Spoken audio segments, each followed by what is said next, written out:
The Swiss-French driver Romain Grosjean worked at a bank in Geneva for 3 years whilst pursuing his dream of being a racing driver, a portfolio manager assistant responsible for selling and buying. Success in Formula 3 and GP2 saw him signed by Renault as a test driver in 2008, and he was given a full F1 debut at the 2009 European Grand Prix, taking Nelson Piquet Jr.'s seat in the wake of the Crashgate controversy. But his contract didn't last, and he returned to banking at the end of the 2009 season.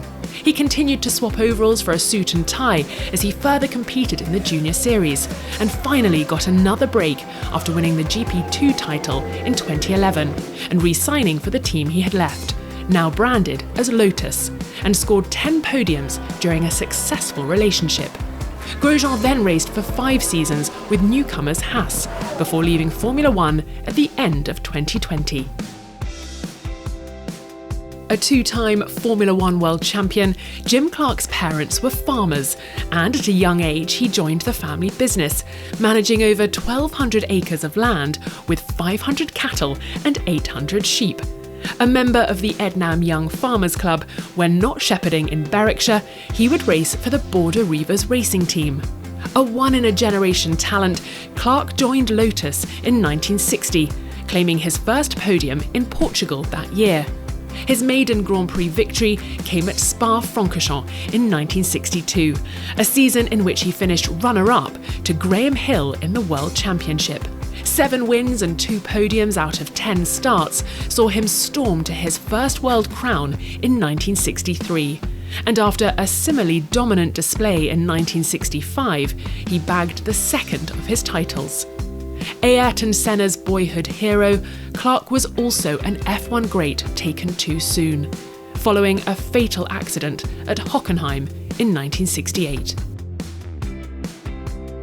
Born in Grenoble in the foothills of the Alps, it was almost inevitable that Georges-Francis SERVOZ-GAVIN would become a ski instructor, which is just what he did, earning the nickname Johnny in the process.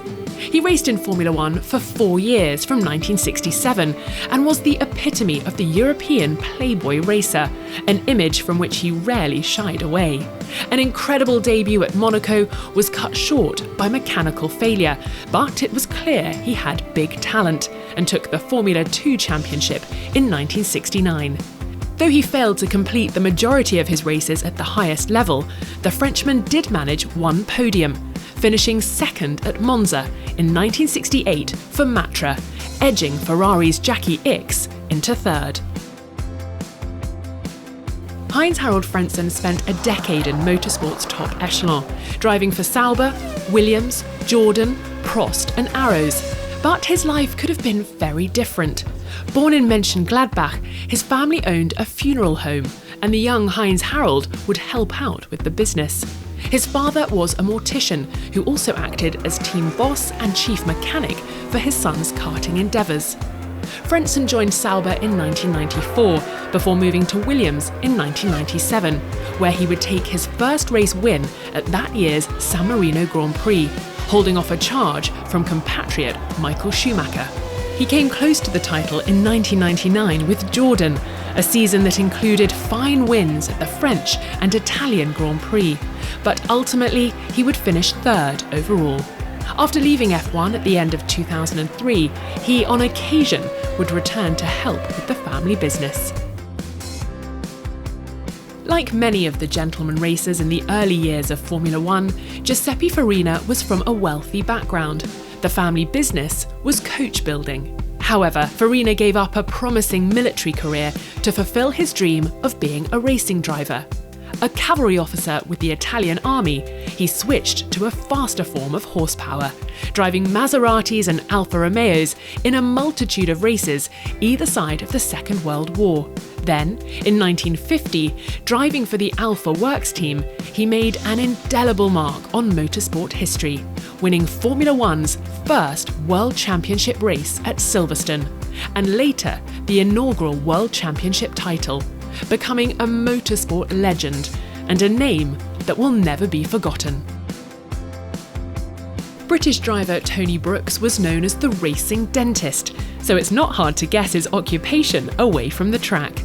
The son of a dental surgeon, he duly followed in his father's footsteps.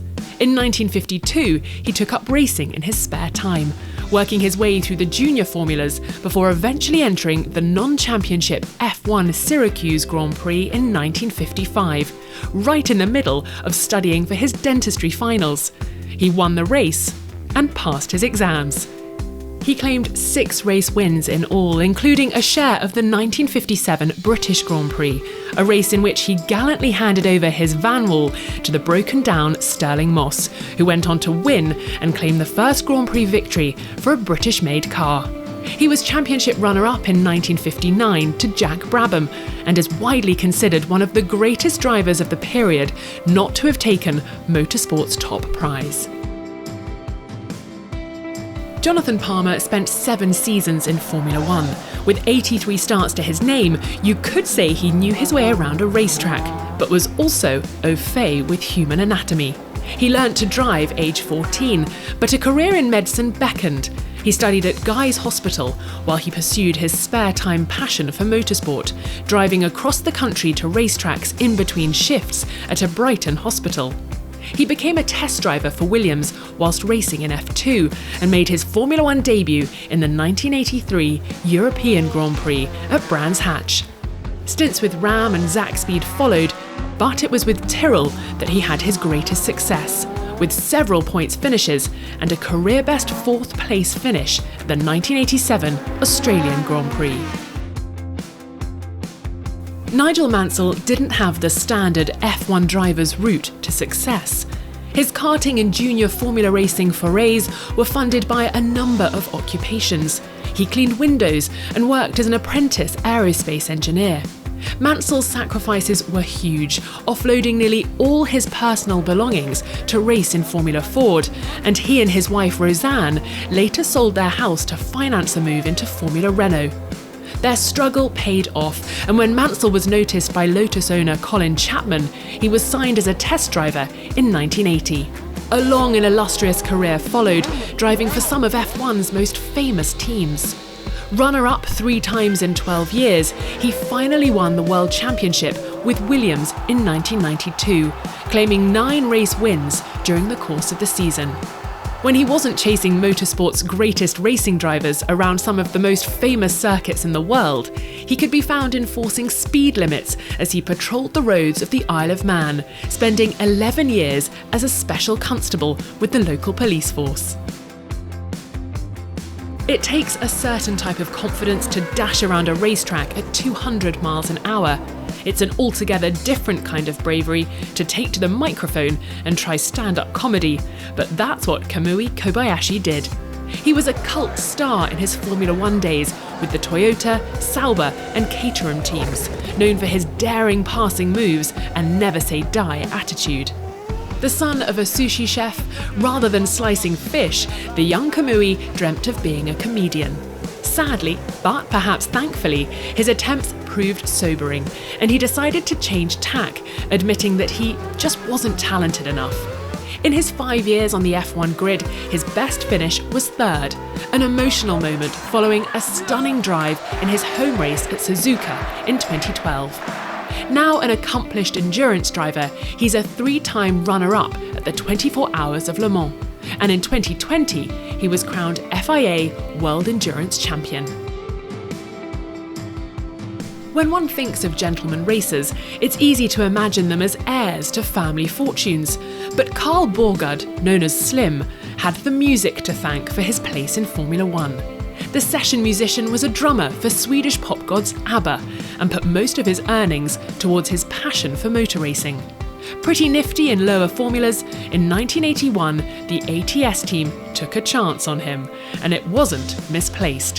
He scored his best result that season, a magnificent 6th at Silverstone, his car emblazoned with the name of his musical employers. But results are the name of the game, and that British success was Slim's sole points finish in a short F1 career, which also saw him drive for Tyrrell. Dalliances with endurance racing and touring cars followed, and in 1995 he was finally the winner that took it all, winning the European Truck Racing Cup.